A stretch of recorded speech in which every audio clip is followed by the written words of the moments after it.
The American Adoption Congress, 13th International Conference, April 11th to the 14th, 1991 in Garden Grove, California.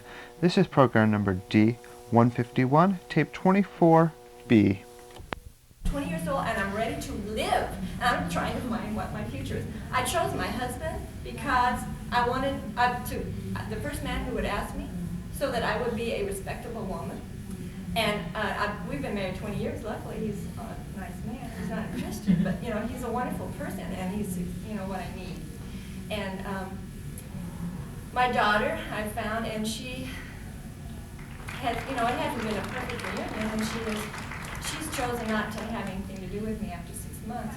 But I'm free. Amen. And I'm going on, and I know that someday she'll understand, and she'll be dealt with. See, once again, what we're seeing is the example of the clash, not with God and not with the Bible, but with the culture and the Christian culture that you were clashing with. If the Bible had been written by a 20th century evangelical Christian, half of it wouldn't be as we would have it, because it wouldn't be so honest. It wouldn't be talking about the failures of those who are in the Bible, and that's an exciting story. The thing I think about is my goal was to go out and save the world when I was 19, when I started this out. And I'm looking at my toolbox that God gave me. And I thought I was going to be a carpenter, and all I'm seeing is plumbing tools. And I'm saying, God, what is this? But I realize now that what I have gone through is a flaw in my personality that people can relate to, and I can minister more to women now than I could have in the past with my self-righteous, critical. That's right. Because it isn't a flaw in your personality. It's not a flaw, it's a gift. It's a tool. It's a tool that me, what it talks about in 2 Corinthians, you see I'm still preaching, that we go through things. Maybe you can start a new organization called Salvation AWOL.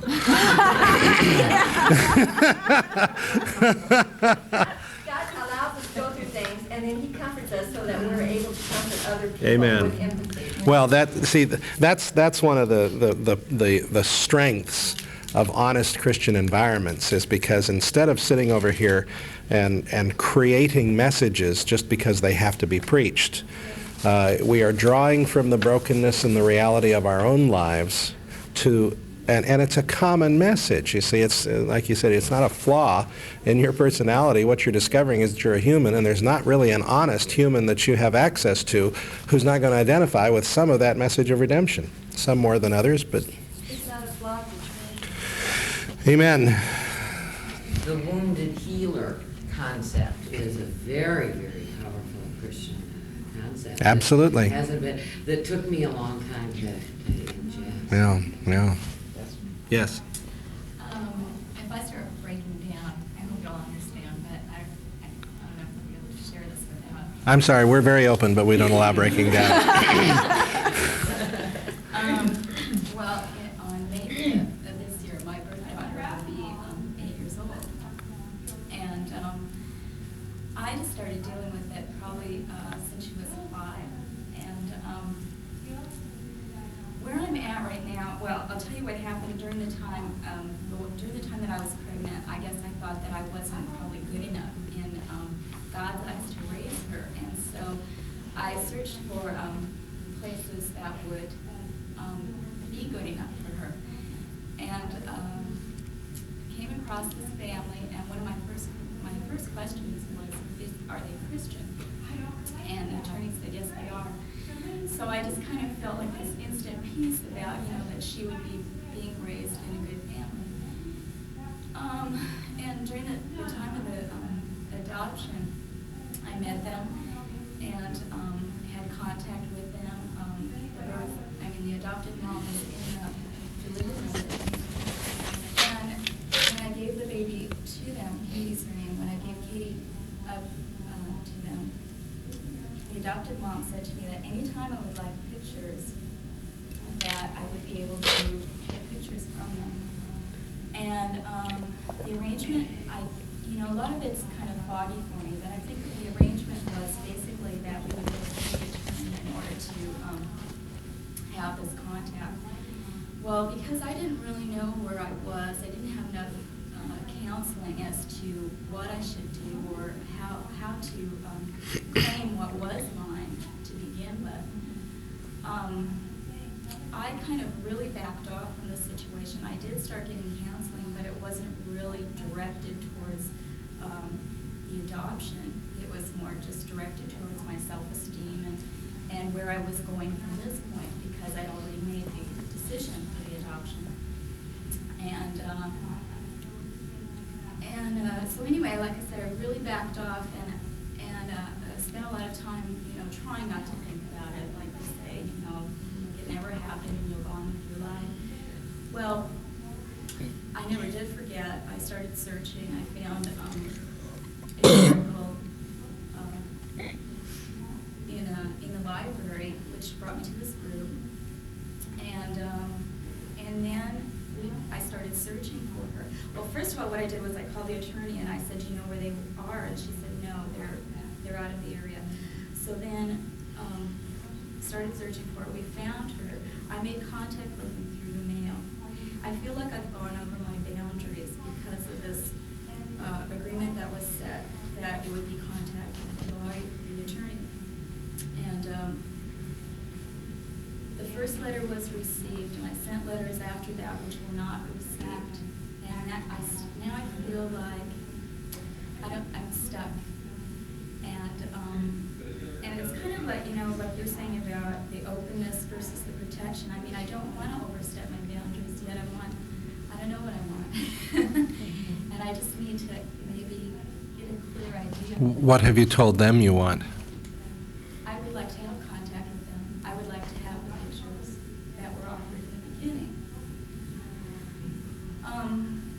But I had, they just haven't responded at all. Mm-hmm. Well, I wonder if what you're sharing now hasn't come through in your communication to them, and they're not sure what you want either. I mean, it may just seem like a shotgun to them, and maybe they're threatened by that. Yeah.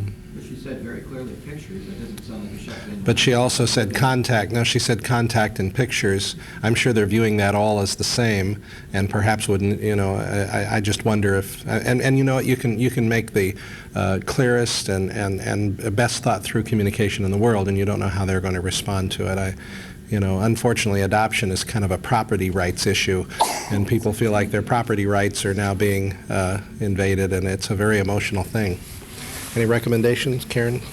Well, you might want to go back to the original plan, which was go through the attorney. Is it a local attorney here in LA County? Who? In Orange County? What's her name? Well, okay, well, that's where I would go, is go back to the attorney. And that was the original plan, go through the attorney and have the attorney write a letter, making it, like Rich said, extremely clear. Contact, to me, could be, you're going to maybe meet at the park, or what does that mean, Christmas and vacations? And Well, they're in Kentucky, so I don't think so. yeah. Well, I would go through the attorney. I would go back to the original agreement, and you might want to even say, I feel, I don't know if this is true, but I feel like I've overstepped my boundaries. If I have, I'm sorry. But now going back to our original agreement, which you had agreed to, I would like the pictures. I think, it was just in my excitement about feeling like I could go back and claim this person, Yeah. because she's my daughter, and I think that I went ahead, made the decision to make the contact. Mm-hmm. And, but like you said, who knows how they will respond, even if I do go ahead and go to the attorney. But at least with the attorney, and hopefully a compassionate attorney, you would have a third party. If I were in their position, that would at least be comforting to me that there's a third party who's listening and evaluating and being a go-between, and especially since, like Karen said, that's as far as what you remember what the arrangement was. I do think having a third party involved for you is going to be very helpful, especially somebody who understands these issues. I would highly recommend, I don't want to step on anybody's toes, but a person in the room next to us, Sharon Kaplan from Parenting Resources, has outstanding counseling available, not necessarily long-term personal therapy, although they do that too, but counseling specifically about the issues of adoption and birth parenting. And she's an adoptive parent herself. And I would recommend getting some counseling from someone who really knows the adoption issues. You know, if you got a foot problem, you go to a podiatrist. If you got cancer, you go to a cancer doctor. If you need counseling that is related to adoption issues, go to somebody who really knows that stuff. And then with a good counselor who knows adoption issues and either the attorney or some of the third party or maybe the counselor would be happy to do that, that's going to be the environment in which to sift it through. Because what you're doing is you're sifting. You're not even sure what it's going to be all 6 months from now. You're still sifting. Have somebody who knows adoption help you sift it. I think I'm still dealing with the fact that I don't have to forget and that I can live here. I can still think about this person. Oh, absolutely. Oh, no. You know, have you seen the T-shirt that says "Birth Mothers Never Forget"? Yeah. Buy one. It's Concerned United Birth Parents puts it out, and other people have picked up on it. But yeah, you're giving yourself permission not to try to edit it out from your life, and you don't have to edit it out. Did you explain this in the letter, that you were in denial for the first 5 years or so, and now you're coming out of it, and you realize that you should have had contact all this time, and you're sorry that you didn't, but now will they please try to understand your need for contact? Yeah, I think that would have scared me if I were the adoptive parent. That would have been a scary letter to get. Yeah. That would be really. Yeah, because like we said, open adoption, which this was not, but open adoption is options, including the option not to have contact if that's what everybody agrees to.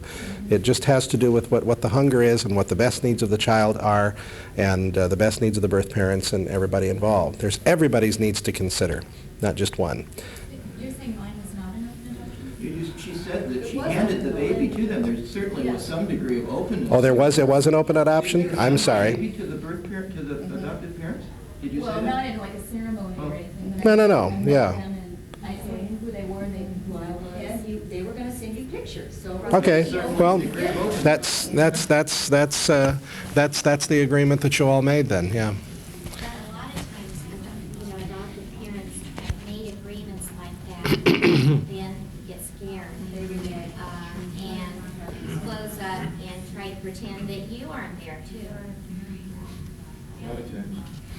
So as a Christian organization, how do you handle that ethics? If a couple commits to having communication and then they don't fulfill that commitment to the birth mom after the papers are signed? Or have you ever had that? We've never had that happen in 12 years.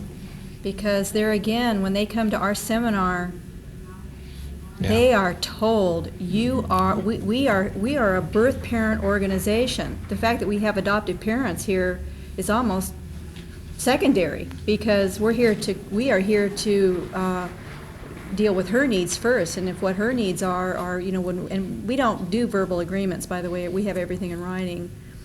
And they do a lot of preparation of the birth parents, of the adoptive parents. By the time that decision's made at House of Ruth, everybody knows that's what they want to do, and that's helpful.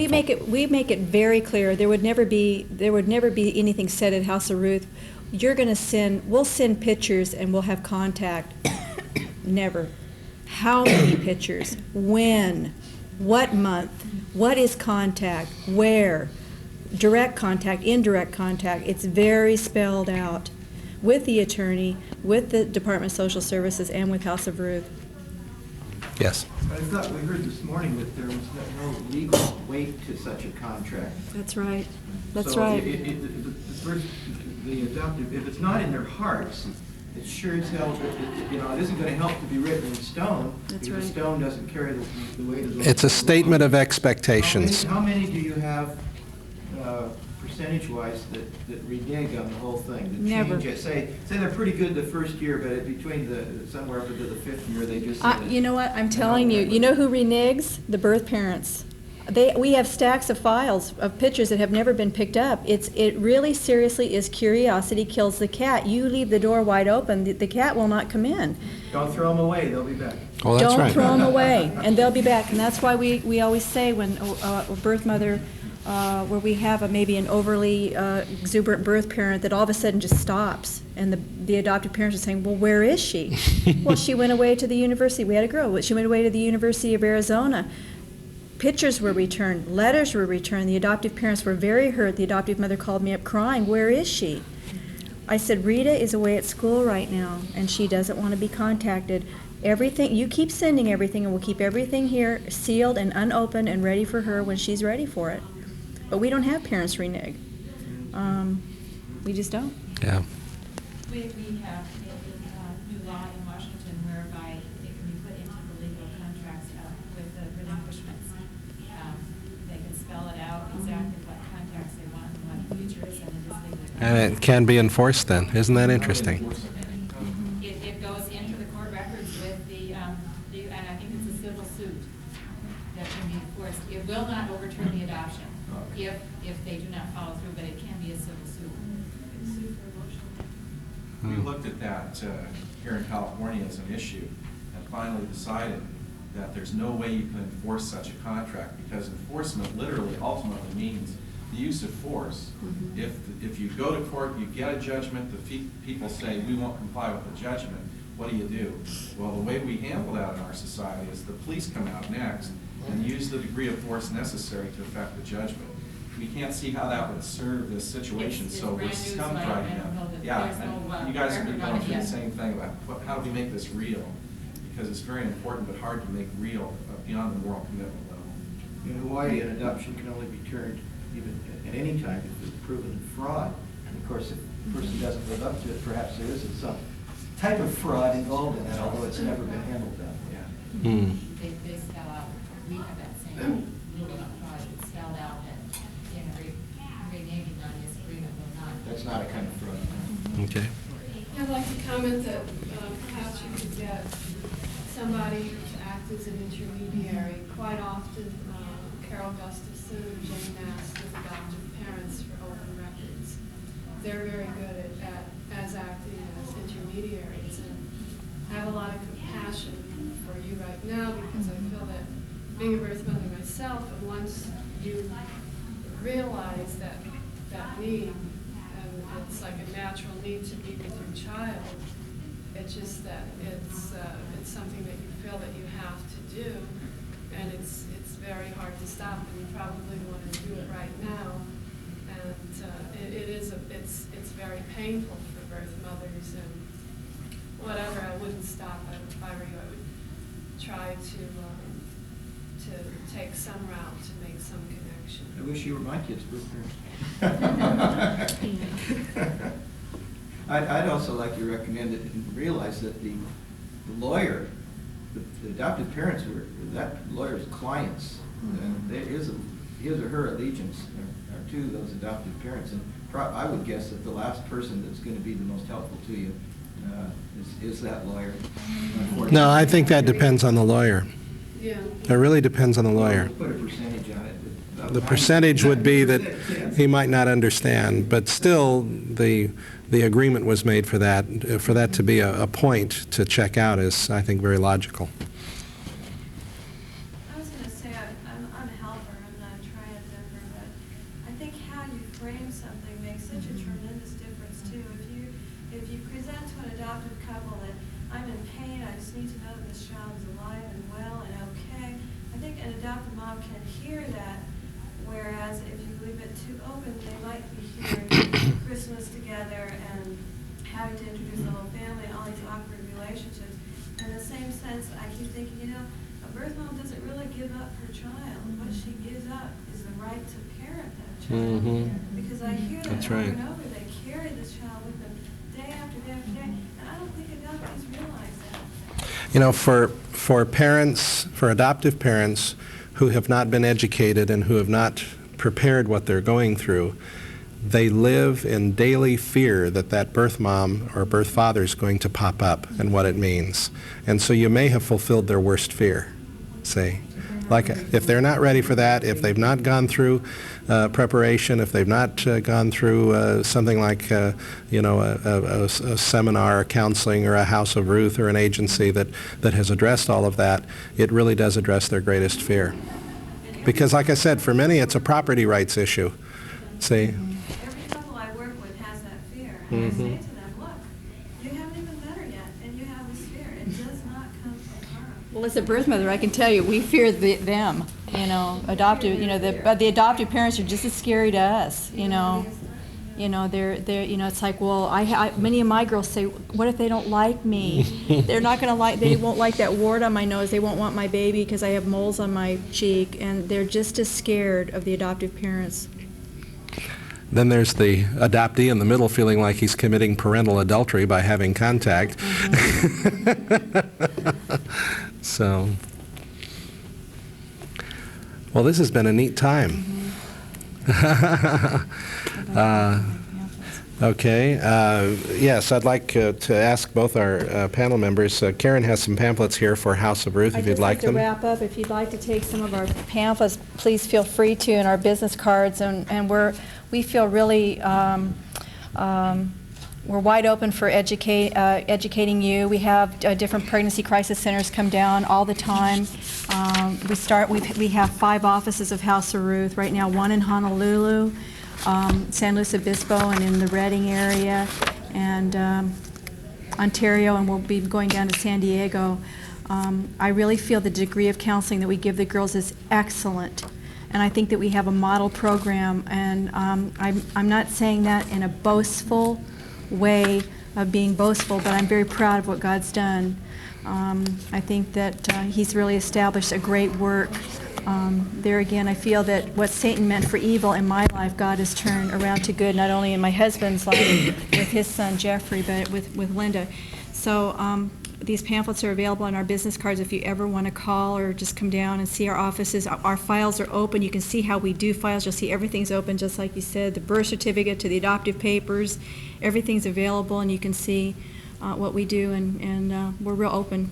Can I just ask one question? I got you late, so I probably missed something. But does your organization have centers to help women keep their babies? Well, see, you weren't here, and our number one focus at House of Ruth, our absolute total philosophy is that the birth mother keep her baby. That's our focus, is to keep the baby with the birth family, that the best family is the birth family. That's one of the things that I'm trying to do too. See, I'm active in the pro-life community, and there are a lot of pro-lifers who just automatically think abortion or adoption. It's either abortion or it's adoption. It's kind of like adoption is the abortion alternative. But, you know, there are a lot of ladies today who are going through some similar struggles that the ladies of 40 years ago went through about adoption that are going through about abortion. There are a number of women who are getting abortions, especially younger women, because it's the decision of those around them, just like there were many who did adoptions because it was the decision of those around them. No matter what your position is on pro-life or pro-choice, there are large numbers that are, especially younger, making decisions because of those around them rather than their own decision. And many of them who do not want to choose abortion are choosing it because they feel there's no alternative except adoption, and they can't comprehend how they could do that.